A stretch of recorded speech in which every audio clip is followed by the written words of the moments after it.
meu nome é Franklin e vou fazer uma apresentação sobre a pesquisa em relação à área que poderei vir a abordar na minha dissertação. Interessa-me a aptidão que o design tem em passar mensagens para a mudança, tendo consciência de que assim como o design foi e continua a cooperar para a sustentabilidade social, sei também que o design tem o dever de melhorar as suas abordagens. Para isso, começo pela noção do que é sustentabilidade, um desafio ao sistema capitalista de produção e consumo que prevê o crescimento ilimitado. Esta aqui assenta no equilíbrio dinâmico entre três elementos que vão desde a proteção e a melhoria dos recursos naturais e ecossistemas, à produtividade económica e, por fim, uma imensa gama de questões sociais. Sendo a sustentabilidade vista como um desafio preeminente do século XXI e o ativismo como ações intencionais para instigar a mudança em nome de um grupo negligenciado, então este poderá ser uma forma de alcançar e desenvolver essa sustentabilidade para uma sociedade democrática. Aqui apresento as relações de pensamento entre o que poderá ser uma forma do design, através de meios ativistas, instigar a mudança comportamental, para atingir a sustentabilidade que se equilibra entre três elementos, económicos, sociais e ambientais. Nos últimos anos, surge o design activism como uma abordagem para a interseção entre o envolvimento cívico e as várias facetas da sustentabilidade. Ou seja, quando o design absorve práticas ativistas e desenvolve-as mais, através de processos estruturados e metodologicamente preparados. O design activism é então o uso intencional do design para resolver uma questão ativista ou uma causa. Tem a intenção de construir uma contranarrativa para demonstrar alternativas para o futuro, impulsionando a sua implementação.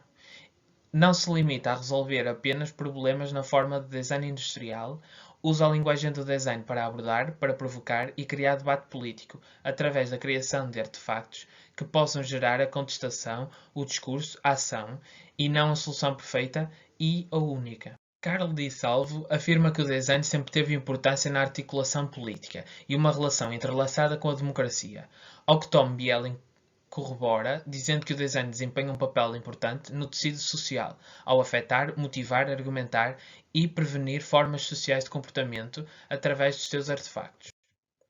Então, assim é necessário compreender a gama de pensamento e ação democrática, observando as relações entre o design e a democracia, para que assim se pratique um melhor design de artefactos que permitam condições democráticas. Para o autor Carlo Di Salvo, uma possível melhor abordagem ao assunto relativo à ação democrática do design seria através da teoria do pluralismo agonista. Isto é, um modelo de democracia baseado no conflito ou competição produtivos através de várias formas de prática social. Desta forma, o confronto mantém-se aberto, as relações de poder estão sempre a ser questionadas e nenhuma vitória pode ser definitiva. Segundo Chantal Mouffe, filósofa política, uma das tarefas de quem deseja apoiar e aprofundar a democracia é criar e viabilizar espaço de disputa, onde as diferenças e o dissenso são apresentados, e onde as suposições e ações que moldam as relações de poder e influência são revelados e desafiados. Então, dentro dessa ideia de pluralismo agonista, o autor diferencia duas abordagens de aplicação do design. Design for Politics são projetos que servem para apoiar processos de políticas. Estes podem mitigar alguma tensão, fricção e discórdia produtiva da sociedade. Enquanto que Political Design consiste em ações e processos internos, usando meios e formas familiares para subtilmente, mas poderosamente revelar e questionar as condições e questões da democracia. Desta forma, considera-se que a prática do design activism gravita e incida sobre a área onde o political design é aplicado, isto é, no desenvolvimento de processos de criação desses espaços de disputa, uma vez que o design activism é precisamente o pensamento de design, imaginação e prática aplicada, consciente ou inconscientemente, para criar uma contranarrativa destinada a gerar e equilibrar aspectos sociais, institucionais, ambientais e ou económicos positivos. Ou seja, a contestação é assim uma parte essencial para manter vivas as sociedades democráticas. E assim, os designers devem fazer uma contribuição social para garantir que a democracia não funcione apenas como uma estrutura, mas que permaneça um processo evolutivo vibrante. Isto assim chama a atenção para as práticas críticas. Nos últimos anos, um número crescente de campos de pesquisa e conhecimento de dentro e além da pesquisa do design têm-se dedicado a questionar o design e, consequentemente, a estimular discursos sociais com a ajuda de artefactos. O questionamento ao design multiplica-se no questionamento de uma enormidade de problemáticas com as quais o design se consegue relacionar, a fim de criar mudança comportamental para atingir a sustentabilidade. Essas práticas têm vindo de abordagens como o Critical Design, Speculative Design, Design for Debate, Design Fiction, Discursive Design, em que se trata principalmente de sustentar controvérsias e debates sociais, culturais, técnicos ou económicos com a ajuda de artefactos críticos ou especulativos. Artefactos esses que não precisam necessariamente ser objetos reais. A abordagem de um projeto crítico ou especulativo consiste então numa estimulação de discursos sociais com a ajuda de artefactos fictícios. Por isso, uma forma de corresponder a essa contestação necessária para uma sociedade democrática, seguindo a noção do pluralismo agonístico. A prática de Critical Design tem uma perspectiva crítica sobre o papel do design de produto na sociedade, reconhecendo a capacidade que o design tem na construção de público sobre e ao redor de objetos, mobilizando debate envolvendo as comunidades e a discussão em torno do artefacto de design. Os designers que praticam Critical Design desafiam o discurso estabelecido, a instituição e as estruturas de conhecimento, apresentam papéis alternativos para o design de produto, àqueles impulsionados por questões tecnológicas e económicas, opõe-se a noções hegemónicas e otimistas de design de produto industrial e legitima e problematiza formas alternativas de prática de design.